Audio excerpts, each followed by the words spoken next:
Hello everyone, সবাই কেমন আছো? আশা করি সবাই যে যেখানে আছো সুস্থ আছো, ভালো আছো। আমিও ভালো আছি। শ্রাবণীর লাইফস্টাইলের ছোট্ট একটা ব্লগে সবাইকে অনেক অনেক স্বাগত, অনেক অনেক ভালোবাসা। তো বন্ধুরা, এখন বাজে 11টা। তো আমি 11টার থেকে আমার ব্লগটা শুরু করলাম। সবাইকে দেখার অনুরোধ রইল, আশা করছি ভালো লাগবে। তো বন্ধুরা, আজকে ভাবলাম যে আমার ছেলেকে স্নান করাতে নিয়ে যাচ্ছি। তো ওকে স্নান করানোর আগে এবং পরে কী কী ইউজ করি সেইগুলো তোমাদের সাথে একটু শেয়ার করি। তো দেখো, প্রথমে আমার মাথায় একটু তেল দিয়ে নিয়েছি, আর গায়ে কোনো তেল ব্যবহার করিনি, কারণ এখন এই গরমের সময় গায়ে যদি তেল দিই গাটা বড্ড চিপচিপ চিপচিপ করে। আর তার থেকে বড় কথা, এই গরমের সময় তেল দিলে কেমন একটা হয়, মানে আমরা যদি বড়রা যদি মাখি আমাদের কেমন লাগে, আর ওরা তো ছোটরা, ওরা তো বলতে পারে না, ওদের তো আরও অস্বস্তি লাগবেই বলো। তো তার জন্য এই গরমের সময় সাবানটাই বেশি ব্যবহার করি, আর আমি প্রতিদিনই আমার ছেলের গায়ে সাবানই দিই।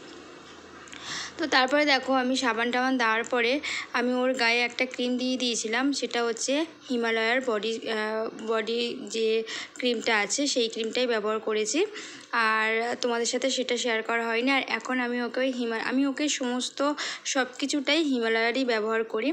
আগে আমি জনসনের ব্যবহার করতাম, কিন্তু আমার অতটাও ভালো লাগেনি বলে আমি সেখান থেকেই হিমালয়াটাই ব্যবহার করি।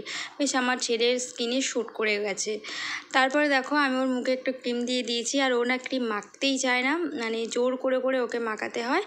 আর তোমরা দেখতেই পাচ্ছ, ওকে আমি রেডি করছি, আর ও টিভির দিকে তাকিয়েই রয়েছে। মানে ও একটা কার্টুন দেখে, এতটাই ও ভালোবাসে ওই কার্টুনটা, মানে ও যতক্ষণ চলবে ওদিকে ও তাকিয়েই থাকবে। তো তারপরে দেখো, আমি ওর পায়ে একটা মলম দিয়ে দেবো। ওর পায়ে মশা কামড়েছে, তারপরে মানে ওটাকে ও খুঁটিয়ে খুঁটিয়ে খুঁটিয়ে খুঁটিয়ে পুরো রক্ত বার করে দাগ দাগ করে দিয়েছে। তো এই মলমটা এতটাই ভালো যে দিতে দিতেই মানে কয়েকদিন আমি দিয়েছি, বেশ শুকিয়ে গেছে, প্লাস ওর যে কালো কালোতে স্পট হয়ে গেছিলো সেইগুলোও অনেকটা মিলে যাচ্ছে। তারপরে দেখো, ওর সমস্ত রেডি করি, আর ও তো পুরো বিছানায় শুয়ে পড়েছে, মানে ও দোদো খাবে। আমি ওর দোদোটা দিচ্ছিলাম না, তোমরা দেখতেই পাচ্ছিলে ও কেমন করছিল, মানে ও এত দুধ খেতে ভালোবাসে। আর এদিকে দেখো, আমার ভাতটাও হয়ে গেছে, ভাতটাও নামিয়ে নিয়েছি। আর আমার ছেলের দুধ দিয়ে যায়, আর আমি গরুর দুধই মানে আমার ছেলেকে খাওয়াই, তো দুধটা জাল দিয়ে নিয়েছি। আর আজকের মা নিয়ে এসছে 2 রকম মাছ, একটা হচ্ছে লোটে মাছ, আর এটা হচ্ছে কাটা মাছ। কাটা মাছ কী কাটা মাছ আমি বলতে পারবো না, কারণ জানি না। তো যাই হোক, তো এই লইটা মাছটা কার কার খেতে ভালো লাগে তারা কিন্তু অবশ্যই কমেন্টে বলো। আর আজকে ভাবছিলাম কোন মাছটা রান্না করি। তো আমি আমার হাজব্যান্ডকে জিজ্ঞাসা করলাম, তো সে বলল যে তুমি কাটা মাছটাই রান্না করো, কারণ ও কাটা মাছটা খেতে বেশি পছন্দ করে।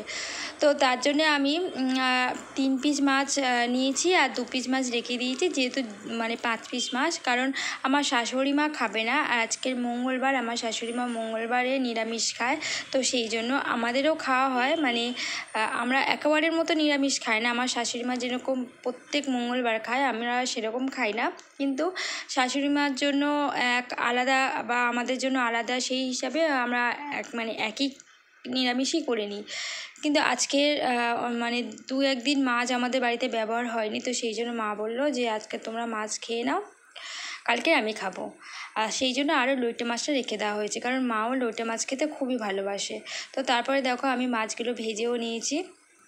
আর আজকে না শুধু আলু দিয়ে এই মাছগুলো ঠিক লাল লাল করে একটু মানে মাখা মাখা টাইপের করব, যাতে মানে ঝাল যেটা বলে, আমি একটু আলু দিয়ে করব ঝালটা। তো দেখো, আলুগুলো আমি প্রথমে ভেজে নিয়েছি, ভাজার পর তারপরে আমি মশলার সাথে আলুগুলো আমি কষিয়ে নিয়েছি। আর কষানোর পর দেখতে পাচ্ছ কত সুন্দর হয়ে গেছে। আর তারপর দেখো, এদিকে আমার তরকারিটাও প্রায় হয়ে গেছে। তো কেমন লাগছে দেখো তরকারিটা, ঠিক এই রকমই। এই মাছ মানে কাটা মাছের তরকারি এই রকমই খেতে বেশ ভালোই লাগে। আমি কাটা মাছ বেশিরভাগ এই রকমই টাইপের করি। তারপরে দেখো, আমার সোনা বাবার অবস্থা, ওর ঠাম্মির চশমাটা নিয়ে এসে পড়ে আমাকে দেখাচ্ছে যে মা দেখো দেখো।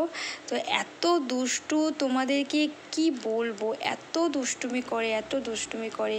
মাঝে সাঝে না খুব রাগও হয়, মানে দিয়েও দিই কয়েকটা, মানে পিট্টি দিয়ে দিই। তো যাই হোক, মানে আবার মনে হয় যে ও তো কিছু বোঝেই না, তার জন্য এই দুষ্টুমিটা করে, যখন বুঝবে তখন কি আর করবে, কিন্তু এত।